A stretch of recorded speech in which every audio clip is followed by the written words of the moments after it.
Hello and welcome to Stories, the True and the Fictional, the Indie Author Podcast supporting indie authors from all around the world.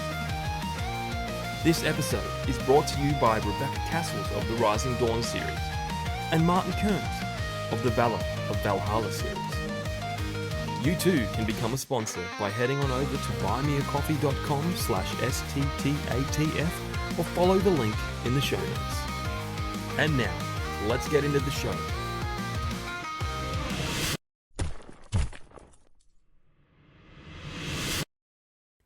Warning. Listening to this episode may cause your TBRs to grow in size. Hello guys and welcome to another episode of Stories, the True and the Fictional, the Indie Author Podcast supporting indie authors from all around the world. I'm one of your hosts, Jay O'Brien. With me always is the wonderful Ryan, our resident reader. How are we going, Ryan? I'm good, mate. Living the dream. Still reading lots and lots every night. I went and saw a new movie which I didn't know much about on Thursday called Feuds with Sam Worthington, Aaron Taylor-Johnson. It's a British movie set in I don't know exactly where it's set in, but basically construction site. They discover what they believe to be a live World War II bomb when they're digging, and turns out like a heist is happening at the same time. Hijinks ensue, and it's very good. I was expecting it to be something different, and I was pleasantly surprised. So, it's called Feuds. Make sure you check it out. I think it's got a limited release in the cinema, but yeah, very, very good. Cool. Well, I do love a heist, so put it on my list. Excellent. Well, guys, remember to check out our sponsors, Rebecca Kearsells, Martin Crumbs, our honorary sponsors, Janelle Schiecke and Alexander Robb. All their links are down below. If you want to join our Discord where a lot of the magic is happening, please reach out. We'll give you the link. So now we're gonna dive into an episode talking with Canadian author Joel Nedecky. Really, really great chat, wasn't it, Ryan? Yeah, definitely. He's a crime thriller writer. Got his debut book out at the moment called The Broken Detective. Sounds really good. Yeah. Well, without further ado, let's dive right in. Joel Nedecky, welcome to the show. Yeah, thank you so much for having me. So the question we always start with is who is Joel Nedecky? Joel Nedecky is a crime writer from the prairies of Canada, from a city called Winnipeg. My day job is I'm a high school English teacher. I spent the majority of my childhood and 20s playing hockey, so I don't do that anymore, but I do coach my kids' team. And yeah, you know what? Now I'm putting a lot of time into this writing thing. Awesome. So what's your favorite ice hockey movie then? Ice hockey movie. Ooh, I have to go with Slapshot. It's a classic. But there's another really good one. What's it called? With Rob Lowe, surprisingly. I think it's called, if I'm remembering correctly, Youngblood. Yeah, I remember that's the character's last name. Yeah, it's actually a really good movie. I haven't watched it in a while, but it's a good one. Yeah, I only know the mainstream, the crazy ones like Mighty Ducks and I like those two. To be honest, but as far as a good hockey movie, I think Slapshot's probably still kind of at the top. What's the one with? Is it? I don't know if it's Russell Crowe. It's like a the small town. Mystery Alaska. Yes, that's the one. Yeah, it's okay. That's a tearjerker, that one. I remember after Mighty Ducks, I think that was the first sports movie that I ever watched. I watched it with my family, and I remember it being, I haven't watched it in a long time, but I remember it being very emotional, very, very good and very emotional. So, yeah, I'm a big fan of Russell Crowe. I think he's done a lot of films, especially I think, years ago that were just really well done. Really well done. He's a great actor. Yeah. And Definitely. we don't claim him as our own. Everyone says he's Australian, but he's New Zealand. Like, we do this a lot. Like a lot of Oh, I didn't know that. I thought he was. Yeah. I thought he was Aussie as well. I didn't know that. But Everyone, like I think he lived here for a long time, but he was born and raised Mhm. in New Zealand. People do this all the time. They go, Nicole Kidman, Australian. Well, no, she was born in Hawaii. You know, oh wow, okay, Mel Gibson was born in New York. You know, it's just like yeah. They we get can, attributed to a certain place, I yeah, guess, and then that sort of that legend or myth follows them around. yeah. But we can claim Chris Hemsworth. We can say that he's Hemsworth. Yeah. You know what? One of my favorite crime novelists actually right now is from Australia. I was going to mention him too. A guy named Ian Ryan. Um, he wrote a book called The Strip. It's really good. It's about corruption. I think it's on the Gold Coast of Australia, like in the 1980s. Apparently, it's based on a true police corruption scandal or something that went through that part of Australia. But he's a great writer. Really, really good. Kind of, if I had to compare him to anyone, almost James Ellroy-ish, like that short, kind of choppy prose. But he's really good. He's still. I think he just put a book out recently in 26, so he's doing his thing now as well. Well, there's another good crime police thriller writer we've had on the show a few times. His name's Jack Roney. He used to work. He used to work as a police officer dealing with child abuse and all that kind of thing. And then he just wrote a series of books with the one detective. The first one, I've got all three of them digitally and hardcover or paperback, sorry, but they're really good. I think the first book's called The Angels Wept. But yeah, Jack Roney. I've read his first book, I think, twice, and all the others once. He's really, really good crime author. So if you're looking for another one, definitely check him out. Yeah, I'm writing that down right now. I'm always looking for books. My list is hilariously long. It's a list that I'll never catch up on or ever get to the end of, but I'm a list guy. So like anytime I can put together a list of things, I just like having it. You know, I like going back to it and working with it and looking at it and reading interviews with authors. It's just great. I really enjoy that. It's my TBR right there. There's a stack right there. Oh yeah. All indies. I'm a digital reader because I literally read for at least 3 to 4 hours a night, every single night.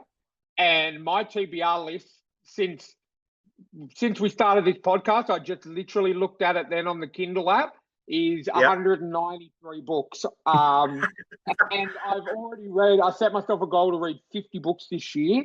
And I've got a list on my tablet, on my notes of all the books that I've read, and I'm up to 12 at the moment. So I'm going strong.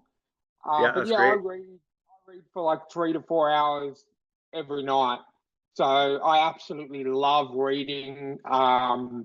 Me too. I've always loved reading, but I felt bad. I was in hospital for quite a while in 2024, and I really got back into reading then. And I just, every time we do a podcast, like I just said, 99% of the time I buy the book because they just sound so amazingly interesting. Yeah. No, I'm the same. I think like, even I'm thinking about my students in my classes right now, and it's like a big part of my job is just trying to sell exactly what you just said so well. There is just the idea that, when you find what you love to read, whether it's a genre or an author or a topic or something, like, it enhances your life. It's not just something like, it's entertainment, of course, but I think it just makes you happier. Like, you sink into a book, the story, the characters. And I feel like a lot of young people nowadays, there's so much fast content, and I don't think you get that same relationship with a 20-second TikTok video that you do with a book that you've put some time into. And I think that's something that, it's not lost. It's not lost. There's definitely readers still out there, young readers and whatnot, but I do think it's harder than ever to really sell the idea of books being these exceptional portals to some other world, and I agree with what you said. I think reading it's one of the best parts of my life. Definitely. No, and it's something that I look forward to every single day. Like I don't, as I've mentioned to our listeners before, I'm a massive night owl. I literally go to sleep at like 1, 2 a.m. in the morning, but I go to bed at 7:30 because I do my reading Yeah. in bed. I've got a nice bed where I can sort of recline and get into a comfortable position. I'm deaf, so I turn my hearing aids off, so I can't hear anything else, and I just dive in, and I'm in that world. And before you know it, like 3, 4 hours have gone past, and I'm like, I'm getting a bit tired now. Oh wow, I've just been reading for, Yeah. three and a half. Yeah. You know, Yeah, that's great. I love every book I've read so far this year has been amazing. I haven't read a bad book yet, so I mean, I can't complain about that. And I'd much rather have 192 books waiting to be read than have 0 books waiting to be read and have to try and find something, that I haven't read. Yeah, absolutely. Yeah, absolutely. I agree. All right, let's get these icebreakers going. Sure. Do you want to go first, Ryan? Since these are slightly new icebreaker questions because the folks in our Discord threw some suggestions our way, so we're mixing it up. So Joel, Okay. you get the updated. You're the first one to get the updated version, so Okay. no pressure. All right. So I noticed you left out one very famous dynamic duo for the first question. They're examples. They're examples. Question number 1. Who is your favorite dynamic duo? Example like Timon and Pumbaa, Batman and Robin, Rick and Morty, that kind of. So who is your favorite dynamic duo? It can be movies, TV shows, comics, books, doesn't matter. Just who your favorite are. I thought about this one for a while and I still haven't decided. I wrote a bunch of notes like I was saying, and I thought I would just speak to it in the moment. The first duo that came to mind is, and this speaks to a later question as well, but True Detective season 1 with McConaughey and Woody Harrelson. I love the Rust and Marty, the 2 police officers who work together to try to solve that murder in that first season. I think they're amazing.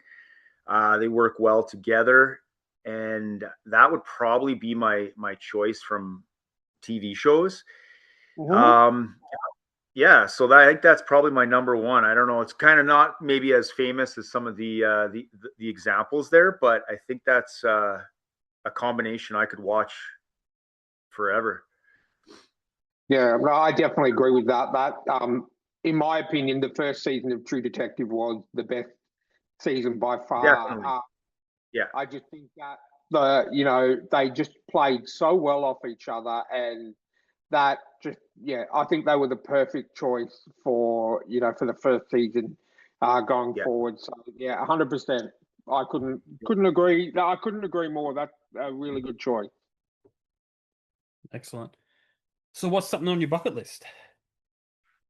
Bucket list. This one actually is the one that stumped me the most because I didn't know which direction to go. I was thinking, should I go personal life? Should I go like writing life? But ultimately I went with the writing life thing. And I think, just where I'm at, like as far as having one book out and still, learning this, I think eventually if I could ever release a book with a medium size to large publisher, I think that's something on my bucket list.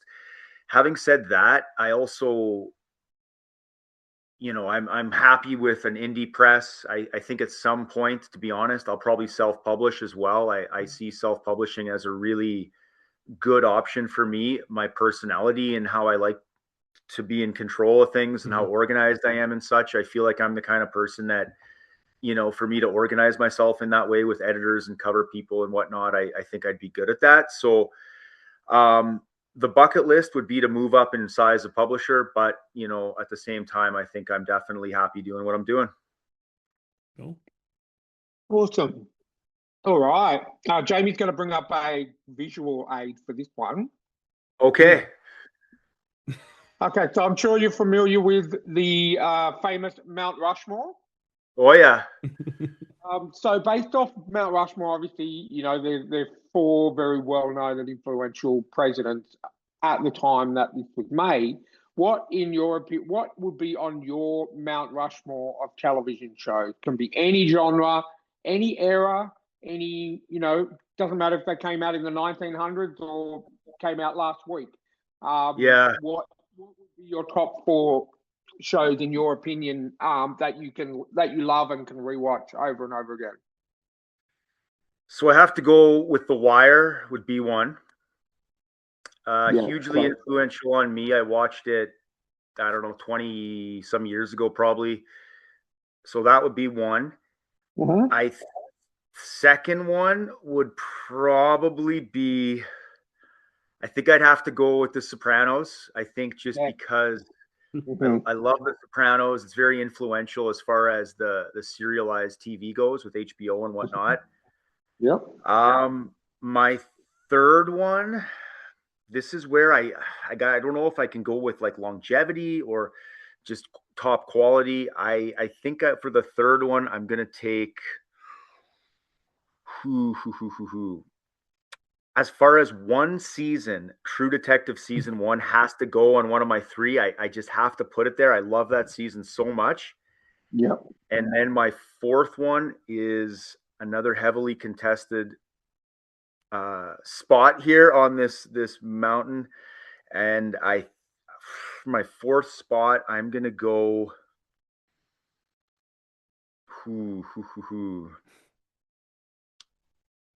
You know what? I'm going to take a turn here. I'm going to go Seinfeld. I just last minute decision, but I love that show. And it's not in my crime genre, but I love Seinfeld. So I'm going to stick it on there. Awesome. I like it. Very, very solid choices. The Wire was great for its time. And it just, I remember watching it, probably about 10 years ago. I'm sure it's on HBO Max out here, or Max, or whatever they call it out here. I've been meaning to get around to rewatching it.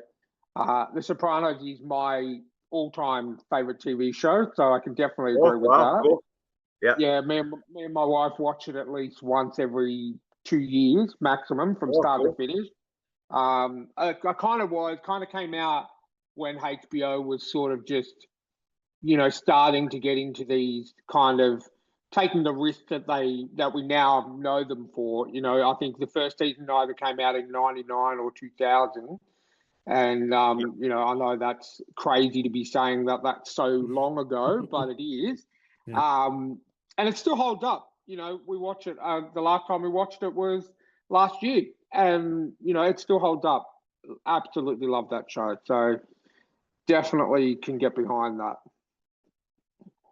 Okay, cool. I also, the fifth, if there was a fifth, I was going to say Game of Thrones. I really like Game of Thrones, especially some of the earlier seasons and whatnot. Peaky Blinders is another honorable mention that I really enjoyed. So I could go on forever talking TV, but so that's probably my 4 of my favorites anyway. Yeah, that's awesome. Awesome. I love that it's dark, laugh. Yeah. Seinfeld, yeah. Because every once in a while you got to throw it on just to kind of forget about the world, Yeah. And Seinfeld's a good one. If for whatever reason, we've got the TV on when we used to have Foxtel, which was our sort of cable TV out here. It doesn't matter what episode from what season. They're not really in a. You can watch any episode. You could watch an episode from season 2 and then go to the last season, and it doesn't matter when you watch them. Exactly. That's so true. It's just so, and it is. It's comedy when comedy was really good and really simple, and you can just have a laugh. So definitely. Yeah, for sure. All right. So Dr. Emmett Brown leaves his DeLorean parked in your driveway. Where or when are you going?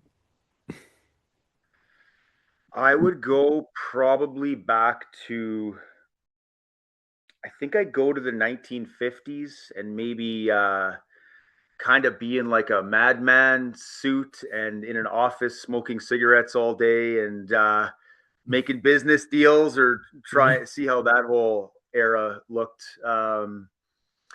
we watched Mad Men a little while ago too, so that was on my mind. But I also think the 1970s, that was my other choice. I think before a lot of the technology really advanced in the 80s and the 90s and whatnot. I think the 1970s just as an era, no specific event or anything, I don't think, but I definitely would like to try living in that decade.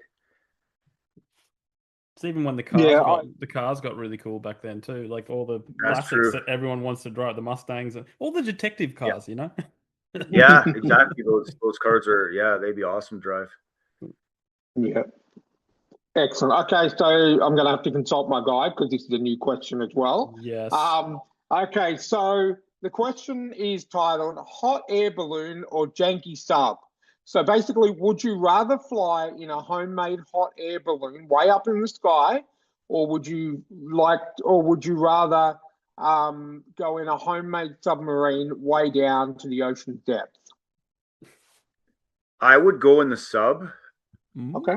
I would go in the sub because I'm afraid I'm not good with heights. Yeah. So that would be part of my answer for that. And the ocean is really cool too. There's so many different things to explore there. A homemade sub, that would be the questionable part, but I'd take ocean. Yeah. Well, the idea is that both are questionable. It's whether you want to fall to your death or just crush. That's true. Crush. That's true. That's true. I think I'll still go ocean. Yeah. Yeah. And for our listeners, like we mentioned, we're updated these, but this came from an recent kind of author live stream channel called Mirthquake that shut down, and one of our members on Discord said, "Hey, why don't you carry on that was the question from that show?" And they had a tally for Team Janky Sub and Team Hot Air Balloon, you know. So we're carrying it on we're carrying it on in Mirthquake's the honor of Mirthquake. So thank you, Sam Robb, if you're listening, for suggesting that, because So that's one for the Janky Sub so far. That's one. Yeah, 1-0. Exactly. Janky. We'll take the sub. And it's funny because most people said hot air balloon. Really, so, Yeah.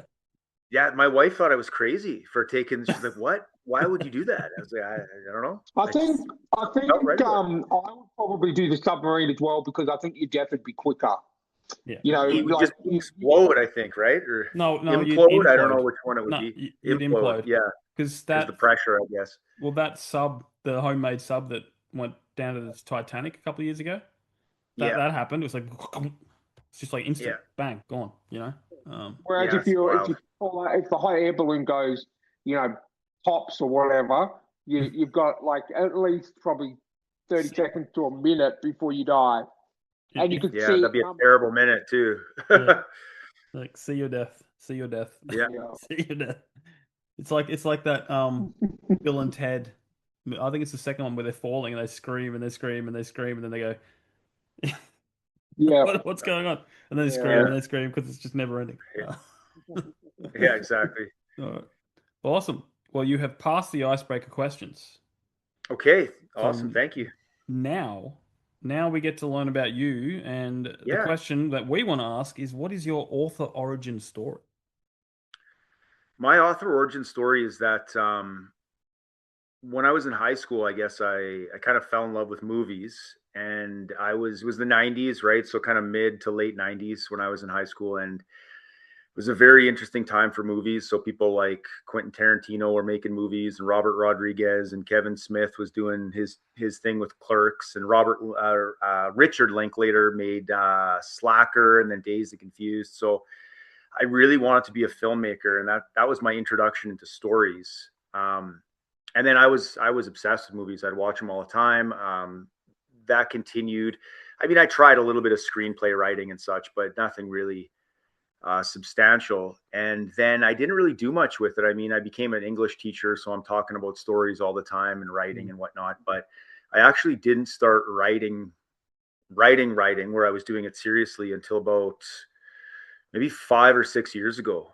And I was around 40 years old when I started. And I guess I just decided, I don't even remember the moment, but I just decided to do it with more commitment. I guess I felt kind of like I'd always wanted to do it, and I either wanted to quit doing it and just quit having that as a dream, or I wanted to actually do it. And I just had enough of the back and forth, and I starting and stopping, and I started writing. And when I wrote The Broken Detective, I sent it into the Crime Writers of Canada, which is the big crime writing organization in this country. And it was nominated for Best Unpublished Manuscript. And then from there, it took a while to find a publisher. And then the book came out in 2025. Funny enough, today, as a matter of fact, it was shortlisted for Best First Novel by Crime Writers of Canada again. Mm-hmm. So it kind of felt like a little bit of a full circle moment this morning, just because 2 years ago it was the unpublished, and now as a published book. So yeah, that's how I got here. That's my origin story. Nice. Awesome. So it was being traditionally published always the goal? Is that like thing that you want to do? I think I would say that that it was. I probably have a little bit of imposter syndrome, I would say, a little bit, just with writing. It's such a, I don't know, it's such a strange thing we do, writing on your own and then having people read it. And I think maybe for the first book especially, I needed that validation, just to have somebody else like it and to get help finding its way to publication. But yeah, I've been very interested in self-publishing as well. And I listen to a lot of podcasts, and the self-publishing show, which has changed over the years, is one of the shows I listen to quite often. So I feel like I do know some about, the self-publishing world, but I think the traditionally published thing is sort of what my first goal was. Yeah. There's a lot of pros in it. Yeah. But then there's a lot of I'm indie all the way, because Yeah. I'm a control freak. I'm a control freak, Yeah. Like, I'm just like, it's mine. Because I one of my books, I went hybrid until they went bankrupt. But Yeah. even then, like, they weren't too controlling, because my book was already previously published, and they just republished it and gave it a new cover, and the cover was amazing. So I was like, I'm not complaining about that cover, Yeah. But yeah, I just didn't have the patience to. It took a year and a half for it to come out. I'm going like, where's my book? Where's my book? I want my That's book. one of my main issues, is the time. It's incredible. It's just incredible, the waiting that you do to hear back, and then the edits go back and forth, and it's just, the process is incredible. And I feel like for me, exactly what you were saying, if you timed everything properly, like I feel like I have right now, the sequel to The Broken Detective is done, I would say, pretty close. I mean, it's going to need some revision, and then I have another book that's in pretty good shape, and then I have a fourth one, or a third unpublished one, that I just did a first draft. So I feel like these books, by the time they get out, like even The Broken Detective, I wrote it 5 years ago, or 4 or 5 years ago, by the time I did something with it, and then it got to the publisher and editing and all that. So it was a few years for sure. And the patience that is required for publishing is incredible.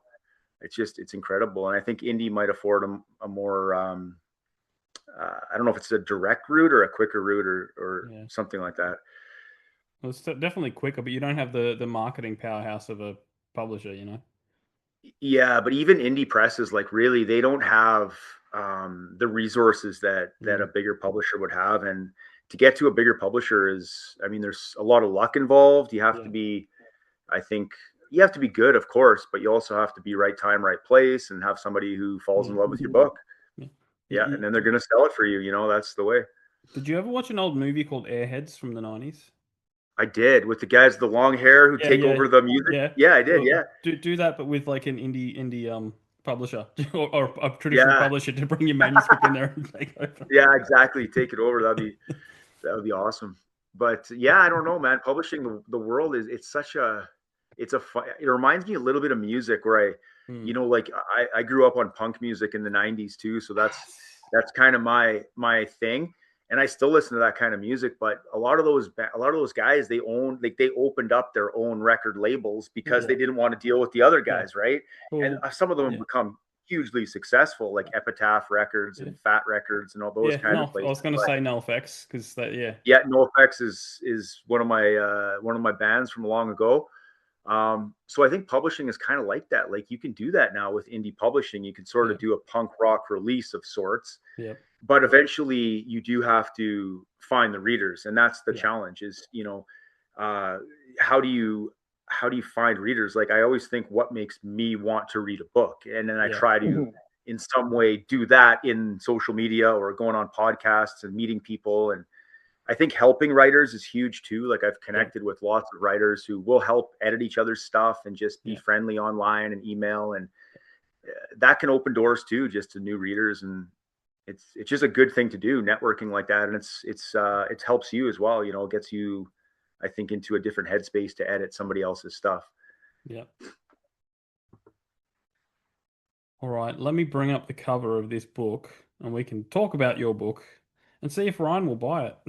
If he hasn't already. Yeah. All right. The Broken Detective. Yeah. So first off the bat, how'd you go about the cover? Is it something that you designed yourself, or did you just go, here, you do it, someone? It's through the publisher that they have somebody that they use who actually like designed it. I gave the suggestions as far as what I wanted. I wanted like the figure sitting in front of the bar. I wanted his back shown. And originally I saw him sort of more of a straight on, like directly from behind, like a film shot like that. Yeah.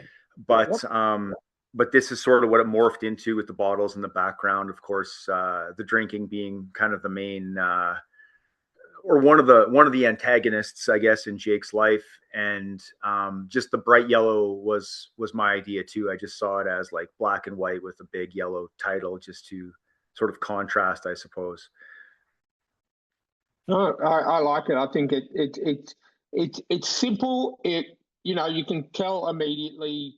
Obviously, yes, it's called The Broken Detective, but he could be broken in many different ways. But clearly, obviously, like you say, the drink is one of the antagonists of the story, and it is such a common thing with with any kind of with police service, with ambulance service. It's a really freaking hard job, and you have to be a certain kind of person to be able to see what they see every day and still go to work every day. So I'm not surprised why a lot of people turn to alcohol as a coping mechanism.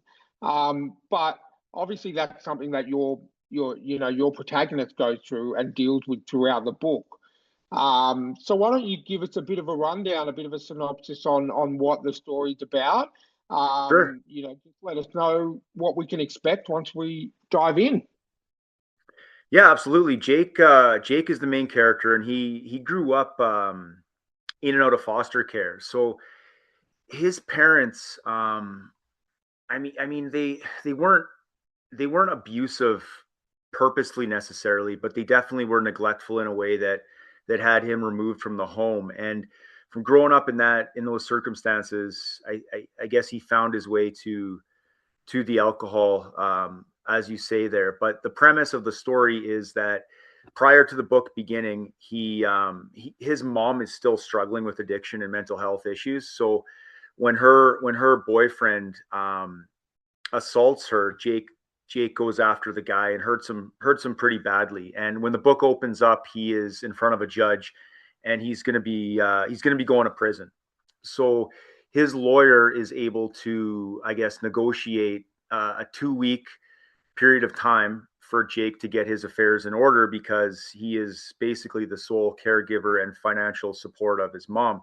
And in those 2 weeks of freedom, he gets hired to find a missing woman, and then the story goes from there. So in those 2 weeks, he's trying to find the missing woman, and he's trying to sell all his stuff and get as much money as he can. And he's drafted out the amount that he needs to sustain his mom while he goes to jail for what he figures will be about 1.5 years. Okay. And obviously, the case that he's hired to work on would essentially take over his life for that 2 weeks. Aside from That's right. Yeah. So that case, he's finding he's hired by a woman whose sister's disappeared, and the sister, Sadie, has connections to this. She's recently left a, like, I guess you'd call it like a mega church, like a really big, powerful church that that her life is very much a part of. And when she goes missing, it's obvious that something has happened, and Jake tracks her down through this kind of network of people involved with this church. Okay. Spoiler alert, Ryan. It was Joel Osteen. I no, knew it. Yeah. no. Yeah, exactly. Anytime It's, there's something spoiler. going on with the mega church, we blame Joel Osteen. Yeah. Well, there is kind of a character like that, though. There is a character, Brad Walton, who is a little bit of the I don't know what you'd call him. Smiles too much, charismatic. Exactly, Yeah. exactly. Very much like that. And he's a salesman. He's good at what he does, but ultimately, he's manipulating people, and that's where Jake tries to get involved and figure out what exactly happened to Sadie. Cool. So, what were some of your inspirations behind the story? Like, were there things that you got ideas from? Yeah, definitely. I mean, as far as reading goes, like, I've always been like, I know we mentioned the crime thing, but specifically, there's a writer named Dennis Lehane who is from Boston. I guess famously, his books would be Shutter Island or Mystic River or one of these books. Yeah. These are his big ones, right? But he also has a series, his first series of novels with two private investigators in Boston, and they kind of solve crimes.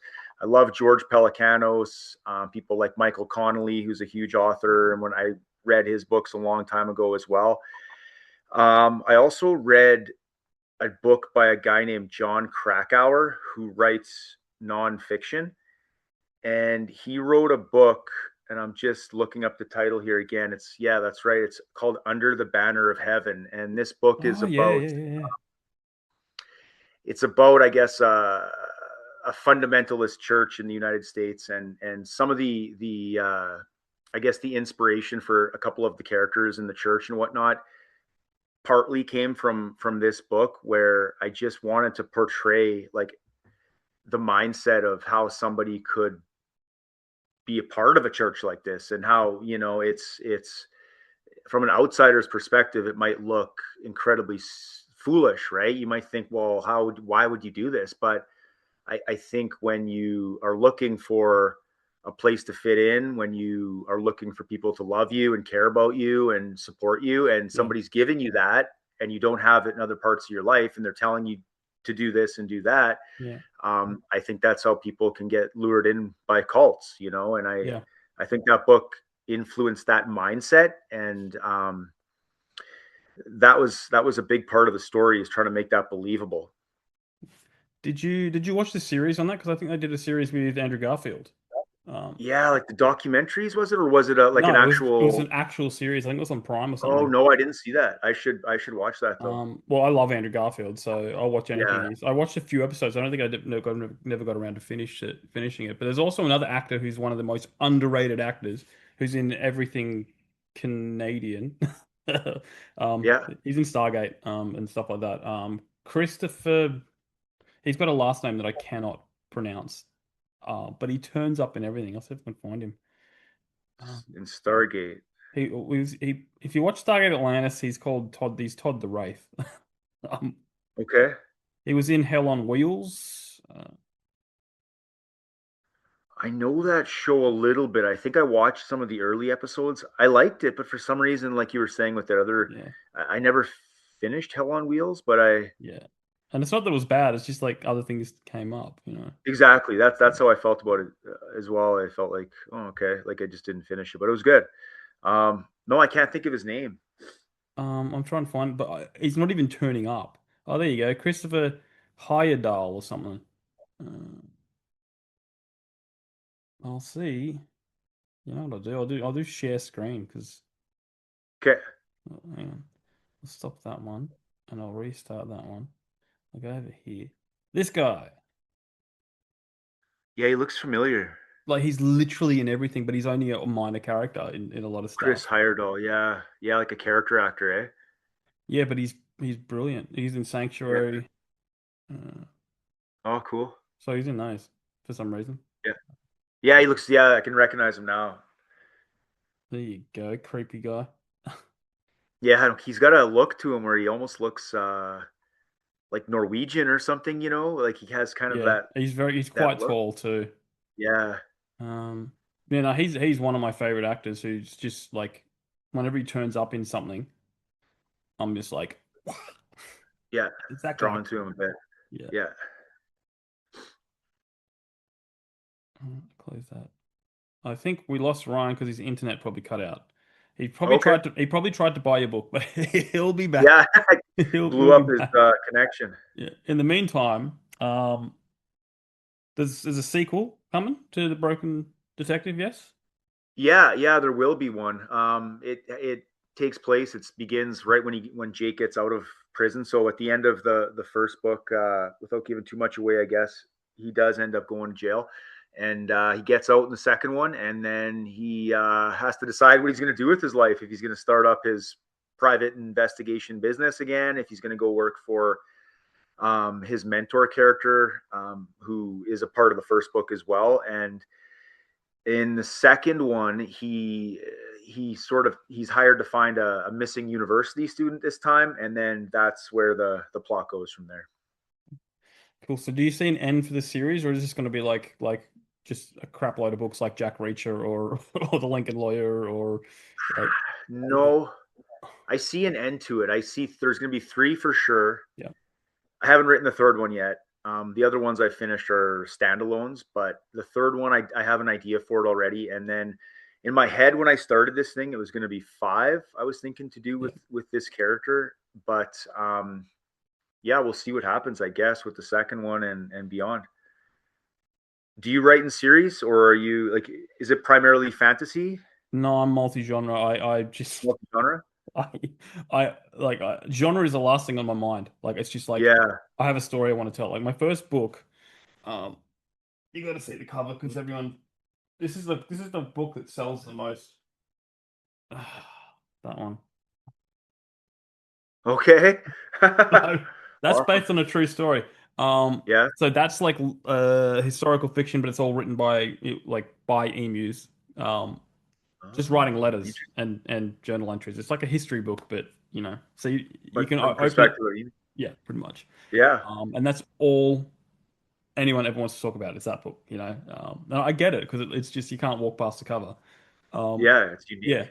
But then the next series was a series of novellas I did, which was based on screenplays that I wrote, which was the zombie apocalypse starting at a medieval themed Bucks party, um, Yeah, comedic.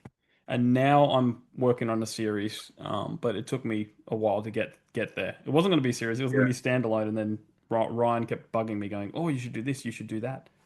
yeah, And I'm going, "Oh yeah. crap, it's a Cool. series now." So Yeah. I'm trying to work on that now. But So is your TV watching like that as well? Like, are you multi-genre, a little bit of yeah, everything in well, TV it's too, or do you hear? Yeah, there's things I don't like, but I'll watch yeah, anything if it's well written. yeah, Like I don't like the slasher horror gore stuff like that, but I yeah. don't mind horror more like M. Night Shyamalan horror. Not all this stuff Okay. I love, but I appreciate being creeped out more than graphically violent. If you know Like what the I mean? graphic violence. Yeah, Yeah, yeah, yeah. And I don't like heavy romance. Like it's just yeah, but yeah, I'll watch anything like sci-fi, um, comedy. I'm huge on comedy. Like Scrubs is my yeah. favorite show. So The new one too is out, eh? yeah, Or I think you're. I've only watched two episodes. Oh, okay. I saw the commercial for it. I haven't watched the old one. I watched a little bit, but the new one I just saw they were rebooting it.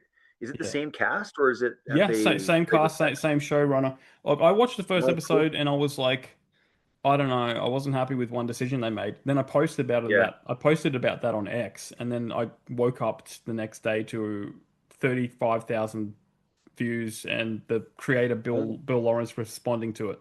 Uh, so I was wow. just like, all I said is like, I didn't know, like, I love it, I love Scrubs, but I don't know how I felt about this, and everyone's like, just, I'm just like. Well, now I feel obligated. Positive or like negative stuff coming at you? Well, there was negative and positive. Yeah. Yeah. But Bill Lawrence basically said this is why we chose to do that.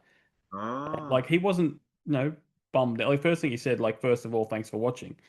Like Yeah. But he's really interactive with fans and stuff. So, and that response that he gave me, I'm like, yeah, well, yeah, I'll give it a few more. But I've watched 2 episodes. I will probably watch the rest of it. But it's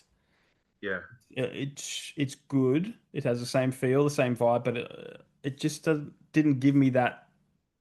I need to watch more. Like back when the original show, I'm binging it like nothing else. Yeah. Bill Lawrence was on a podcast called Armchair Expert maybe 6 months ago with Dax Shepard. I listened to that episode and remember really liking the episode and just listening to him talk too. Yeah. So he sounded like a I don't know, an intelligent guy who was interested in conversation and such. But that's really neat that he responded. That's a big name for, to respond with on X like that. That's pretty that's pretty good of him. He's probably my biggest writing influence. Like when I write books, I'm like his style. I love that he can switch between comedy and drama, and it's just like that. Like Scrubs alone is just like you're laughing and then suddenly you're crying, and it's just like he can balance that so perfectly, and that's why he's a hit. Like he's he did Ted Lasso. Awesome show. Shrinking's pretty good. Awesome. Shrinking's great too. I love it. Yeah. Like even some older shows that he did, like that only lasted 1 season. They were all fantastic. There was one old show called Surviving Jack, and it was set in the 90s. And it's like this high school kid whose dad's a complete a-hole, played by Christopher Maloney, and it's just funny. It's just so well written. Yeah, I didn't know he did Shrinking, but maybe I knew and I forgot. But I'm a big fan. I haven't watched the newest season of Shrinking, but we're gonna do that soon. We're just finishing up a show right now, and then we're gonna get into that one. So cool. We're just talking about your favorite subject. This happens every time that your internet cuts out. We just go straight to Bill Lawrence. Like it goes to Bill Lawrence. No, you know what? I was trying to Google Andrew Garfield, that TV show, and then literally my internet just cut out. So I'm like, I'll just put it on the list for later. Next time, ask me, and I'll just bring it up in real time. Yeah.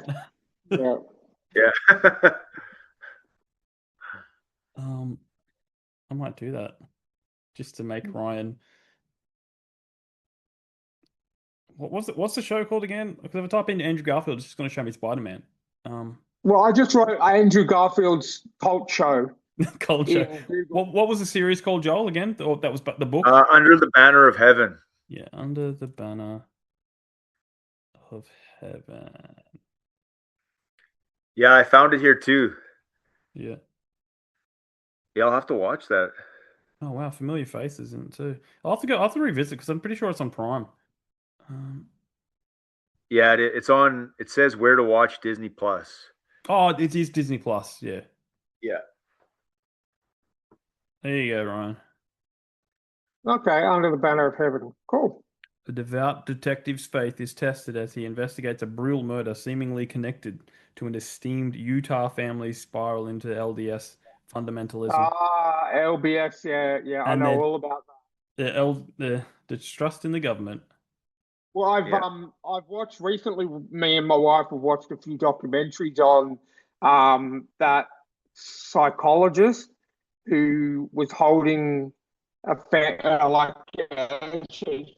she was a Mormon psychologist, and she was holding I forget her name. She was holding kids hostage in her house in Utah. There's a few new Netflix documentaries that have been out over in the last year or so. And also my wife loves the show Sister Wives, so I've watched that with her. So I know all about the LBS Mormon multiple marriage thing. That'll help you with the Broken Detective then, because there's some crossover there. There's some crossover there for sure. Yeah. Well, I'll have to check it out. I didn't even know it existed. So perfect. There you go. Yeah. Cool. What were we talking about? I don't know. A lot of stuff. We were talked about inspirations. Yeah. Okay. Well, here's what we'll steer it. Are you only planning to work on this series, or do you have other series in mind? Other, maybe still crime novels, but have you got other stories that you want to work on in the future? Yeah, I'm really working on these this one book right now. It's still a crime novel, but The Broken Detective is in first person, and so is the sequel. So the third book I wrote is like a third person limited with multiple points of view, and that's one that I'm really hopeful something happens with. It needs a little more work still, but I'm gonna do some standalones. The crime genre, I guess, is kind of my favorite, but I also have a desire to do some other stuff. Like I am at some point going to write a book about hockey. I don't know Mhm. how that's going to happen or what it's going to look like. I haven't Crime hockey. decided. Crime You know hockey. what? I actually have an idea to have a crime in it, but I don't know if it's going to work. And I also don't know what tone I want the Yeah. book to be because I have a love-hate relationship with hockey. So Yeah. I think I have to wait until I straighten that all out in my head before I write it, or I think it could just be a mess if I go in with an Yeah. unclear plan, you know. Yeah. And I that's definitely something I want to do. I do like science fiction as well. I don't know if I have the chops to write sci-fi. Like Mm, I'm not as well read in sci-fi, so I don't yeah. have the like the confidence, you know. I feel like with crime, I've read hundreds of books. I know it in and out, but that's also something I'd like to try is I don't know if it would be a dystopian future or if it would be something else, but I really like those types of stories. So I think in that realm, I would also be Yeah. really interested in thinking. I have a couple ideas that are percolating, you know, but nothing fully fleshed out at this point. Yeah. I really want to write fantasy one day, and I've tried about three times, and I'm like going, I'm nearly there, but I don't think I'm there. Yeah. It's like, So yeah. in the fantasy genre, who would be like an author or a book that you read or somebody who's like really good that somebody who could pick up a book who didn't know about fantasy, like who would be a name? Well, I think the easy answer is like Tolkien or C.S. Lewis, but but like Yeah, yeah, in the indie sphere, like Tim McKay's really good. He's got a flintlock fantasy, yeah, um, that used to be on my shelf, but I gave it to my brother-in-law at the moment. yeah. The Fall of Tim McKay. Sovendrea, I think it is. Tim McKay's great, and he's just Yeah. an all-round awesome guy in the indie sphere. Like he's Oh, just cool. Okay. uh, a powerhouse, real nice Yeah, guy, I'm gonna write fellow that fellow down too. fellow Canadian too. Tim McKay is? Yeah. Oh, really? Where does he live? Do you know? Oh, I can't remember. It'd kill me because he's been on a few times. Okay, Um, Tim McKay. uh, Yeah, I'll look. I'm gonna look that up too. I always yeah, try to read outside the genre a little bit, you know, just as much yeah, as I can. I feel like just to see what else is, yeah, what other books are like, you know, yeah. and just try to I, take that I in. I don't read enough, and I'm really trying to up my game. I've been meaning to get onto Audible as well because I have a 40-minute commute to work every day, so it's Yeah, why waste 40 minutes? yeah. Audiobooks are great. Do you have, if you have a subscription to like Spotify or something, if you listen to a lot of music, they'll Yeah, give you, I think I get 15 hours included with like every month of yeah. audiobook time. So I always listen to audiobooks as well. I'm actually listening to one right now called The Last Kings of Hollywood Mm, about Francis Ford Coppola, George Lucas, and Steven Spielberg, and just how they came up together. I didn't know that these guys knew each other back mm, then. Like they were actually quite close for a while. yeah, Um, but it's a really good book. It's the stories are great, just all the names they're dropping, and like Martin Scorsese shows up, and they're just I don't know, cool names yeah. from the film, Yeah. the annals of history. You know, It's great. Well, that's like C.S. Lewis and Tolkien were good friends. Um, I found out recently that Andrew Garfield's Charlie Cox and Robert Pattinson all used to live together in the same apartment. oh wow, Like that's so, it's just yeah. There's those little connections that are neat. connections. Yeah. Yeah, Do yeah, you stuff think like you'll that's do you awesome. think you'll do an audiobook for the Broken Detective at some point? You know what? That's I've looked into it. It's expensive. Hmm. Um, I don't know if I will for the Broken Detective. I think that Yeah. I don't know if the um like the money you'd have to put into it if I would get it back. I don't know, but I do love audiobooks, and I would love to do it. It would just have to make financial sense. And with a small publisher, I think that's something I would probably be footing the bill for. I don't know how we would work that exactly. I'd have to check the contract, but I think I would have the audio rights if I ever did it myself. But it's a big financial investment at the beginning, and then you'd have to, I guess, just weigh the numbers. Yeah. Well, there is a company called ACX. It's not available in Australia, so I can't do it. Where you like you either pay for it or you royalty share. So you can you'll get a whole lot of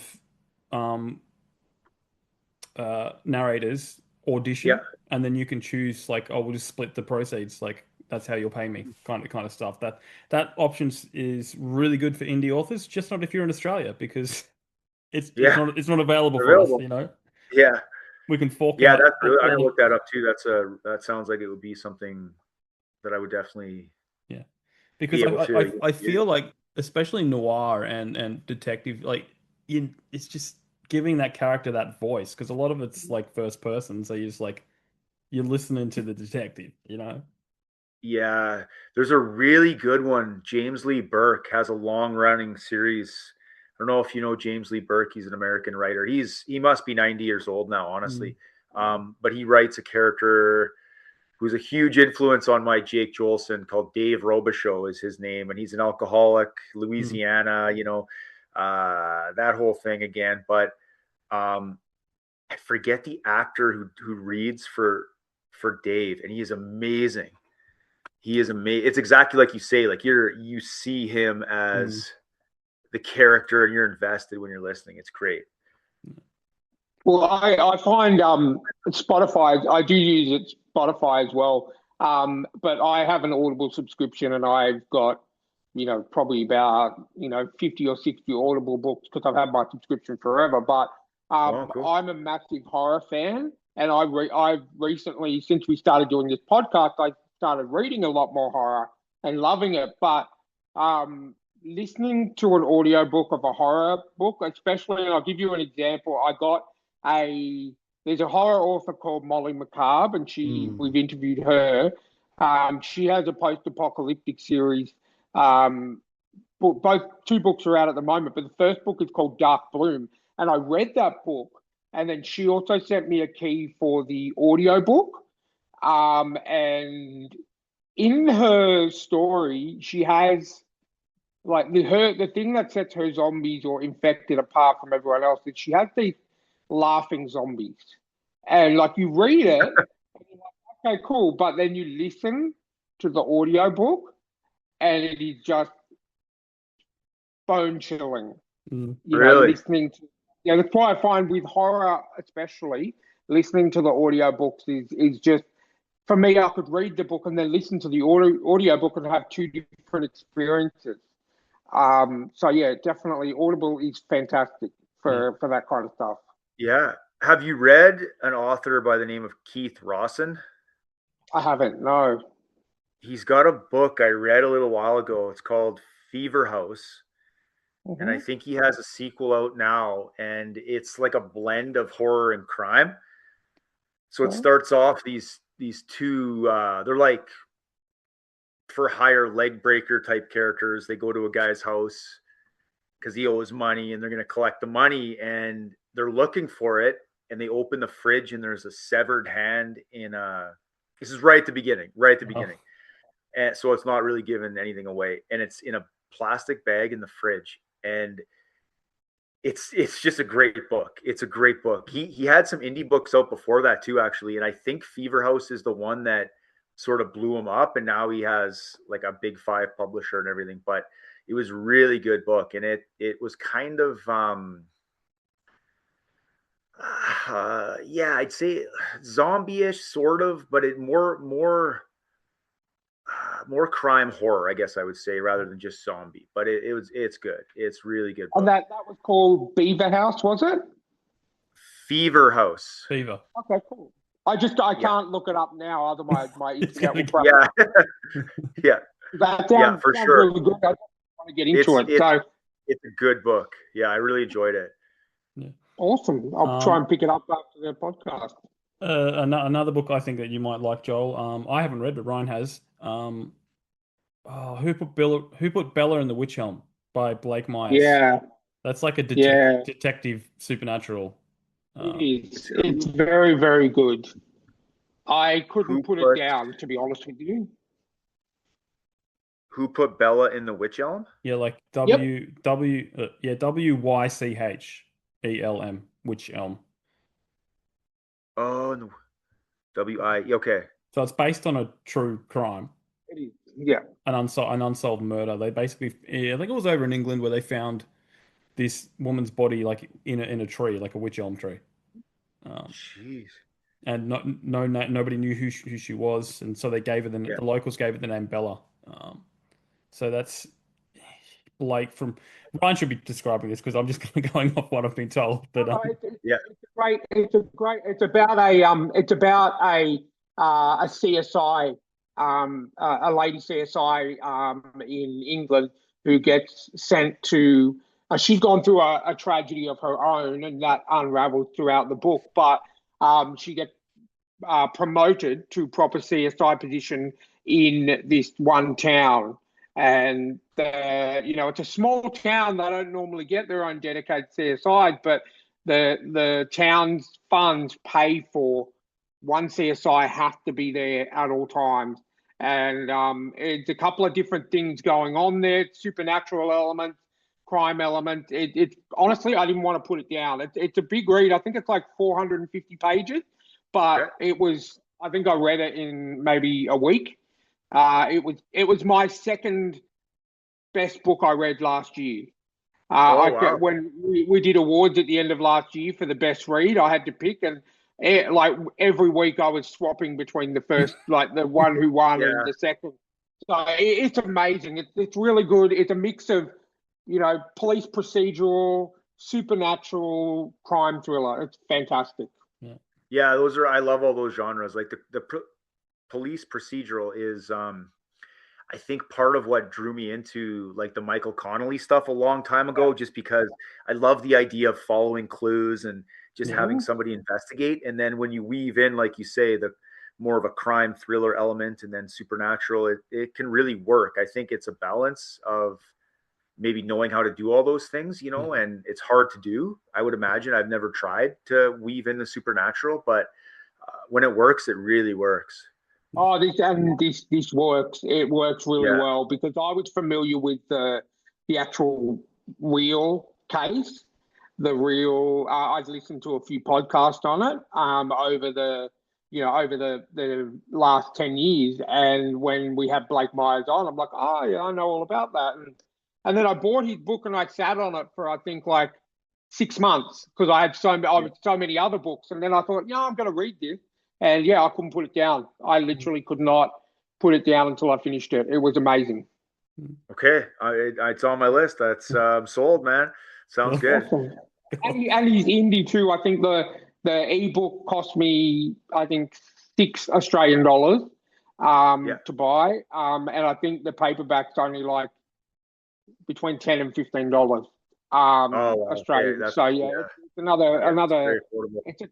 That's what I love about indie authors. I can spend $20 for the price of a traditional published book, and you'd usually get 3 or 4 books. So, and they're all just as good. So, 100%.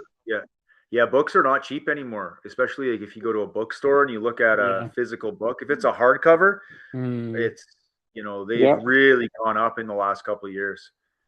Yeah, I actually for the first time in a long time, last Tuesday, I went into an actual bookstore. I had to go back to, me and my wife moved about a year ago, and more to a better disabled friendly house because I'm in a wheelchair. And I used to go to a shopping centre, Blacktown, and because I'm deaf, it's where I get my hearing aid service. But there's a really big bookstore there, QBD bookstore.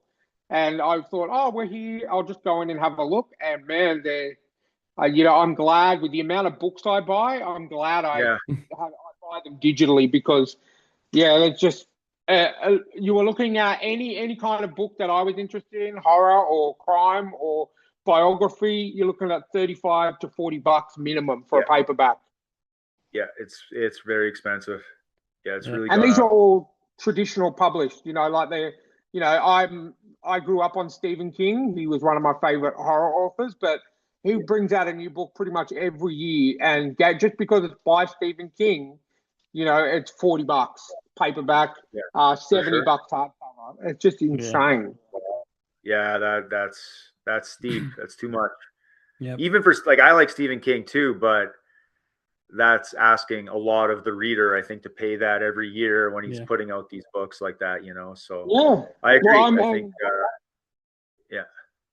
when you can just go to the library. Even that's what I do mostly, to be honest. I'll buy people's books too, but I saw a post came up the other day about a guy who got arrested for breaking into a library because he wanted to finish a book. It was just it was going there every day to read it, and it's just like it was driving him insane. So he broke into the library to finish it. That's commitment. Yeah. But no, even trying to get a Stephen King ebook from Amazon, they're on the $19.99, the expensive end of ebooks. I generally will wait till Amazon have a Stephen King sale or something and then just stock up then. That's pretty much what I do with my traditional authors.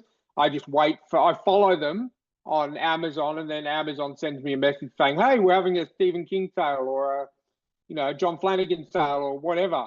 And then I just go, okay, I'll buy them all that way. But at least with indie authors, I can pretty much buy them on the spot because I haven't paid more than $7 for an indie book.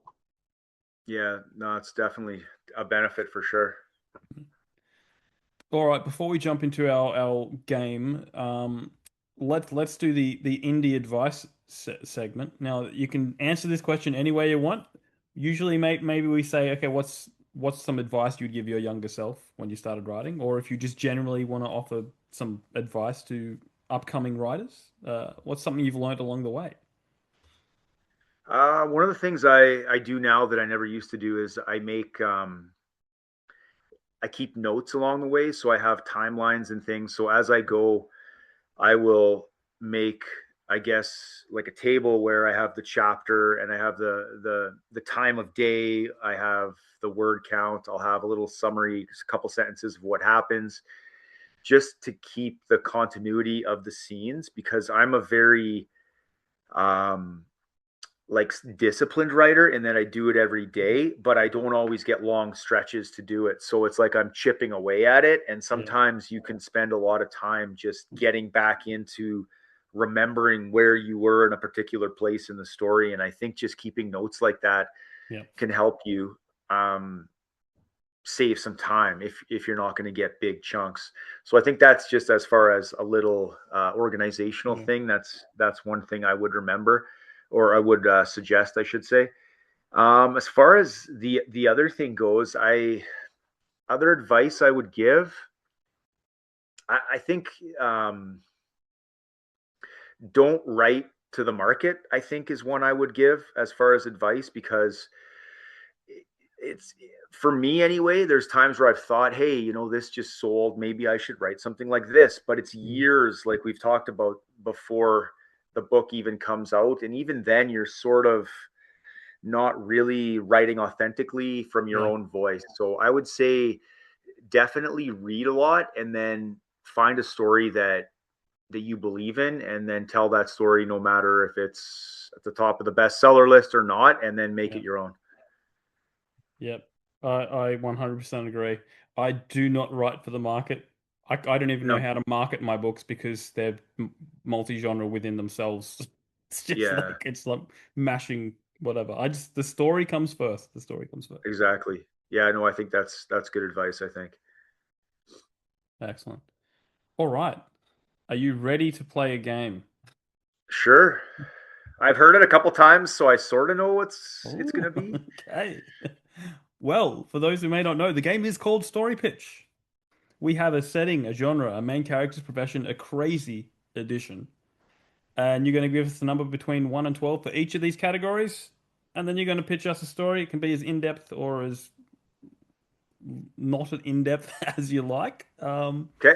There's 2 rounds. We call the first round the practice round, and then the second round is for the metaphorical money. I had to say metaphorical because people kept saying, "Oh, we get paid for this." No. So if you're ready, give us 4 numbers between 1 and 12.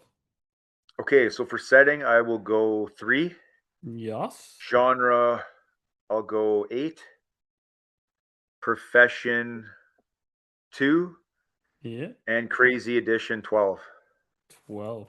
Ooh. Okay, I was going to say you're doing pretty well until the crazy edition, but that's okay. Okay. Okay, so well, I don't know, man. The setting is the zoo. Okay. And your genre is a legal thriller. Oh, wow. Write these down. Your main, oh, jeez, your main character is a detective. How did that happen? Wow. And your crazy edition, which is something or someone that must appear in the story, even if it's very brief, are dinosaurs. Okay. Okay, so it's going to be a legal thriller. Okay, so it's going to be the detective is like new to the job. So it's their first case after making detective. They're in their high 20s, and they have been assigned this this case that somebody sent in footage of a dinosaur in the zoo walking around, and they've been sent there to see exactly what's going on, if someone's playing a hoax, or who's responsible for this this video, because it's made the news and it's causing problems. People are flooding the zoo and they're trying to get it's become a big problem at the zoo, and the detective is going to eventually learn that that at the zoo they have been playing with AI, and they've incorporated this AI into these robotic dinosaurs that have started to think for themselves. Yeah. Awesome. And that's it. That's my story. I don't like it, but that's my that's what. We only require the pitch. You can fill out the story later if the pitch gets approved. We just need the basic rundown of what it's going to be. Yeah. And that's the smart one, because we never said the dinosaurs actually have to be real dinosaurs. Yeah. They can be robotic, AI controlled. Very well done. Yeah. My mind actually went straight to, hey, it could just be the legal ramifications of Jurassic Park. It's just like and I didn't incorporate the legal part of it yet. That'll have to be in the fully fleshed well, story. he's he's a detective, so he's doing his work for the case, so all right, well, that was the practice round, so you can give us the same numbers or give us new numbers, because the graph is different. Oh, the graph is different. Okay. Yeah. All right, for setting, I'll go 3 for setting. Yep. Genre 1, main characters profession 10, and crazy edition 2. 2. All right. Okay. Okay, your setting is a high security prison. Okay. Your genre is dystopian post-apocalyptic. Okay. Your main character is a comedian. Okay. Your crazy addition, which is someone or something that has to appear in the story, even just for a little bit, is a sentient cactus. We've only had that once. A sentient cactus. Yep. Okay, so I it's think that was a user submission. Yeah, it was. Okay, yes. so it's gonna be. It's a dystopian apocalyptic setting genre. Sorry, it's a high security prison. Your main character is a comedian, and it's got to have a sentient cactus. A cactus. Okay, so where my brain goes here, this is what it's gonna be. It's gonna be in the year 2060. All forms of comedy have been made illegal. So they're putting all comedians in prison. And Okay. the main character is a woman, sort of like a Sarah Silverman type of a edgy type of a comedian um, who her shtick was that she would do jokes about cacti, and when she ended up in prison, uh, they forced her to share a cell with a sentient cacti as uh, like payback for all the jokes that she made prior to being arrested. And it's a very dark time. It's a very obviously humorless time in this wherever this story takes place. And the main character is going to have to decide if in the prison she is going to stop telling jokes or continue. I like it. Sounds I like like a it. prickly situation. That's hard. That's hard to do, but I think you could take the idea of comedy being illegal and make like a serious Yeah. movie about that. I think that would work. I think. Yeah. The cat guy definitely. threw me off. That's what threw me off. That's what the crazy edition's always about. Absolutely. Well Awesome. done. Well done. Thank you. And I will remind you that when we finish recording, you can offer up extras. Like you can pick a setting, you can give us a genre, you can give us a main character edition, and we'll add it to the graph because we're building a third graph. And it's going to be a lot of fun. But Okay. Sounds good. anyway, thank you for joining us. This went ridiculously Yeah, quick. thank you. It was a lot of fun. I appreciate it. So we'll give you the floor to plug what you want to plug. Tell our listeners and viewers where they can keep up to date with what you're doing. Anything you want to tell the audience, the floor is yours. Okay. Yeah, you know what? My website's the letter J, jnedecky.com. And there's a bunch of free stuff on there, short stories and whatnot. You can sign up for my newsletter. I guess I'd finish by saying, if you like gritty crime fiction, if you like stories of redemption, stories where somebody has been living a certain way for so long and they know they have to change, but they just don't know how, then I think you'll like The Broken Detective. It's also a mystery, so I think that the two things, the redemption story and the mystery, go hand in hand.